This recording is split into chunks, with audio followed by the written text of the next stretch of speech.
Hello，大家好，欢迎来到我的频道。今天我要和大家分享的呢是来自于潘海利根的兽首系列合集。哇，我想要做这个合集非常久了。作为一个潘海利根的忠实粉丝，如果不把全部兽首和大家分享，这怎么行呢？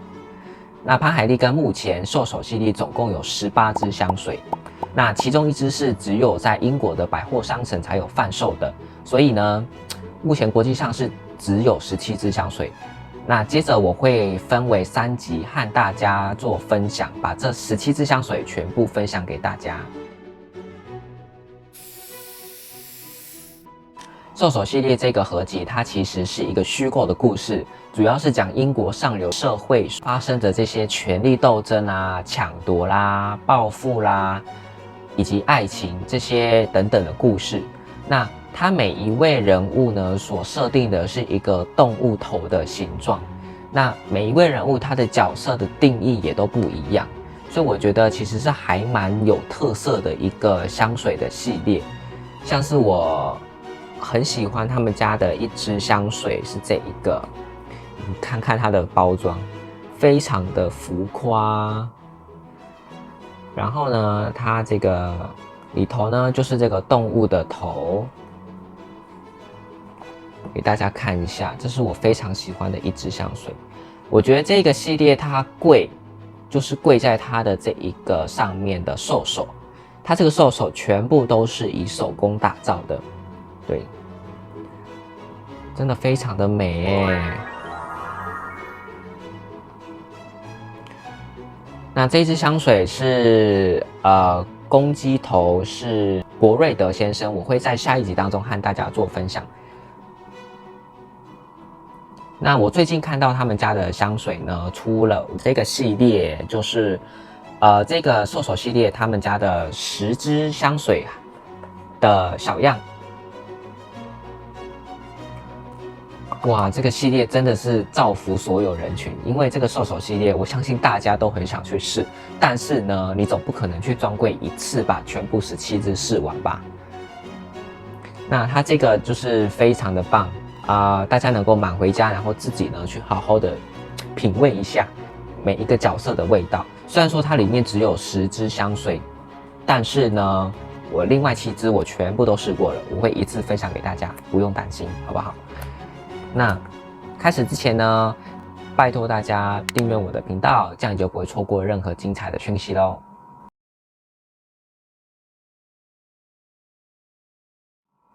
在100年前的英国上流社会家庭，有一位身负重任的乔治勋爵，以及他的太太布兰奇女士。乔治勋爵呢，在这个故事当中，他是一位位高权重、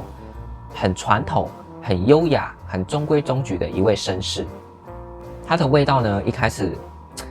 我觉得最明显的就是有一种老式香水的风格，就是皂香味还蛮明显的。然后它还带有白兰地酒那种甜甜的味道。我觉得这个开场我有被惊艳到因为真的还蛮特别的。然后你可以明显感觉到是有大量的那种烟草味的感觉。然后它这个皂香不会让你觉得是一个非常老式的一种味道，它感觉是这种老式的感觉，然后呢加入了这种现代的元素，所以我觉得这一支香水，现代人我觉得完全是可以接受的一支香水。那一开始虽然明显的你能够闻到这种比较强烈的皂香味，不过慢慢的你能够感受到这种酒的那种香甜的感觉，还有后面那种林香新豆带有一点点温暖的香气。所以我觉得这支香水慢慢到后面的时候，你会觉得越来越好闻就是有一种莫名其妙的感觉，你会觉得你会一直很想要闻它的味道。然后我觉得它好像还带有一点点茶香味，所以我觉得这一支香水接受度应该是蛮高的吧，我觉得真的蛮不错的，还蛮特别的一个味道。但是它这个味道呢，我觉得不是所有的人都适合穿的，也是要看人穿的。我觉得它比较适合那些很有故事的，给人家有安全感的成熟男士，去穿这支香水，我觉得会比较合适一点。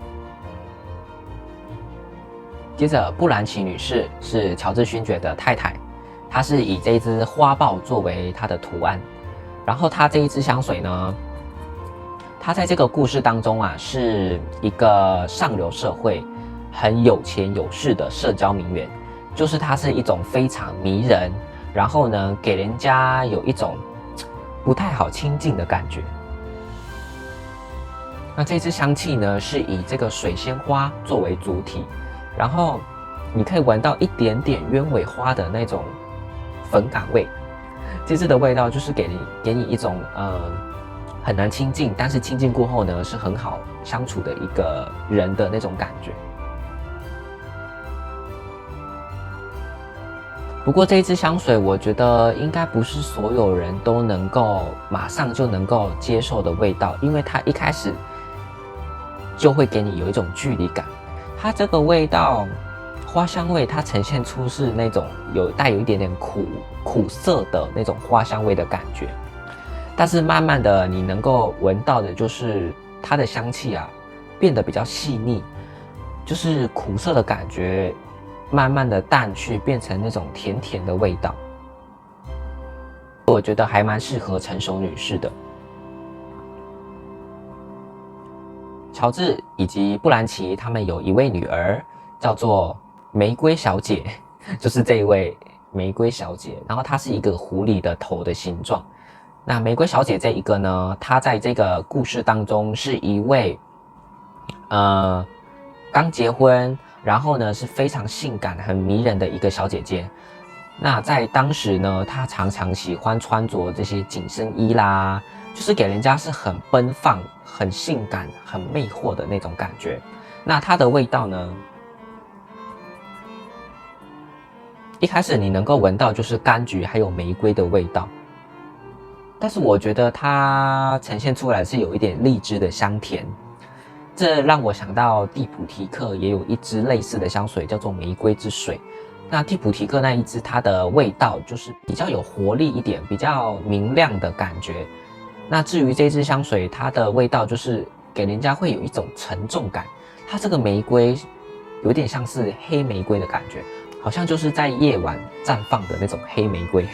那这支香水我就觉得还蛮适合这些轻熟女，像是约会或者是日常外出或者是办公室上班，我觉得其实都蛮适合的啊。玫瑰小姐她结婚的对象呢是猎犬公爵。这个猎犬公爵呢，她虽然说她跟这个玫瑰小姐结婚没多久，不过我觉得她应该也是被家庭所逼的，她也是很不想要待在家里，他也是很喜欢每天晚上都不在家，然后都到外面啊，去剧院啦，去喝酒啦等等的。那我觉得它的香气呢，一开始最明显的就是这种杜松子酒还有玫瑰的味道，我觉得闻起来非常的高级，接受度我觉得应该也是非常的高。那我觉得它这个香气，它没有让你觉得好像是一个爱玩的人，它反而是这种感觉是彬彬有礼，然后比较文青一点的感觉。所以我觉得它流连忘返的地方应该是这些文青聚集地吧，比如说歌剧院啦、博物馆啦之类的。那就是因为他已经结婚了，然后常常在这些地方徘徊，所以他就是变成说有很多人对他有一些意见啦，产生一些绯闻，可能就是他在外面啊找别人还是怎么样的。然后这个香气当中还带有一点点的这种皮革的感觉，我觉得这一支香水真的好高级哦，完全就是贵族的感觉，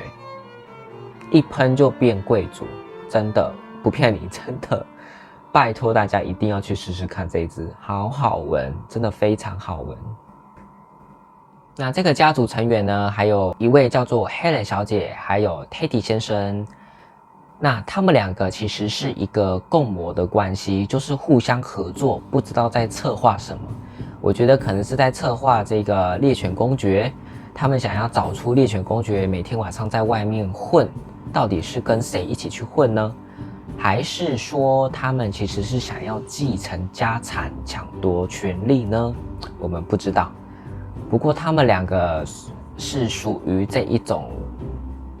有共识的合作关系。那黑人这一支香水，它在这一个故事当中呢，是一位社交女王，她就是很妖艳、很迷人，所有的男人都会屈服在她的脚下，就是没有一位男士是不喜欢她的。然后这支香气你能够明显的闻到就是晚香玉的味道。这个晚香玉呢，就是带出来它这种很捉摸不定的这种迷人的感觉吧。然后慢慢的你就能够闻到带有一点点奶油味，就是香甜香甜的那种感觉。那这支香水其实我觉得不论年纪都还蛮适合的，就是一支接受度非常高的香水。那至于犀牛先生呢，他在这个故事当中是一位情场高手，就是他很喜欢去尝试一些新的猎物。这支香水你能够明显的闻到它是这种很辛辣的感觉，就是带有一点危险的气息，就好像你站在一只大犀牛面前，你瞬间能够感觉到这种危险的气息，是稍微有一点点刺鼻的感觉一开始，对，然后最后的尾调你会觉得它比较温暖一点，就是感觉好像是表面上是给你一种很锋利、很难接近的一个面相，但是呢，反而你跟他接近之后，你会觉得他内心其实是很体贴的、很温暖的。所以我觉得这支味道其实是会比较man 一点的味道，还蛮适合那些给人家很负责任，然后呢是有安全感、很值得托付的一种形象的人去穿这支香水。这个家族当中权力最大的反而不是乔治勋爵，是他的母亲克罗西亚夫人。她是以这个猫头鹰的头作为她的代表。克罗西亚夫人呢，她是这一个家族的掌门人，也就是权力最大的一个夫人。这位夫人呢，她很喜欢吃下午茶，下午茶期间呢，她也一定要聊八卦。所以在香气当中，你能够明显的呢，就是闻到英式下午茶的味道。一开始呢，就是这种以姜还有肉桂作为开场，我觉得是还蛮特别，也蛮刺激的一个味道。然后还有雪莉酒以及这种柠檬在这个香气里面，所以我觉得这个香气其实你会闻到有一点点饼干的味道。然后还有这种姜茶的味道，就是你真的能够感受到你好像是在冬天的一个下午，然后呢品尝英式下午茶的感觉，真的非常有画面感。但是它这个姜啊，慢慢的你能够感觉到这个姜的味道就会淡去了，它没有那么的刺鼻，反而是这种饼干这种甜甜的感觉呢，慢慢的，你到最后你会觉得，其实，在你身上是很舒服，然后是一种很想吃的感觉。对，所以我觉得它这个味道，你不要觉得说应该是很浓郁啊，或者是很刺鼻，不会。它其实我觉得是给人有一种温暖的感觉。它以这种姜啊去代表它这位克罗西亚夫人的这种个性吧。因为听说这个克罗西亚夫人啊，她不是一个好人，她是一个位高权重，然后很无情的一个人，她就有点像是我们古代的那种专制体系下的这些独裁者，或者是我们常常看韩剧里面的那种会长的角色，就是他的眼睛能够看到四面八方。像猫头鹰的头一样，能够转四面八方，你看不到的事，他都看得到。然后呢，如果你一旦不听从他的指令，他都能够让你就是身败名裂的这种感觉，就是一个非常也带有一点点自私感觉的这种掌门人的感觉，因为他就是头脑非常的聪明，然后是很执着的一个人。那回到它的香气，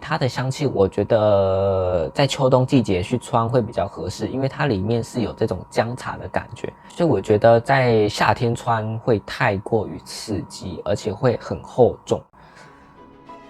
好了，以上就是我今天第1集的兽首香水分享。这个故事是不是很精彩啊？不过我告诉你啊，乔治勋爵竟然在外面有小三，还有一个私生子哦。克罗西亚夫人竟然在外面包养一位法国年轻男士，想不想知道以上是哪位角色呢？那就请你记得要订阅我的频道，这样你就不会错过任何精彩的讯息咯。那如果喜欢我今天的影片，记得别忘记给我按赞、订阅以及分享啊！谢谢大家，我们下次见。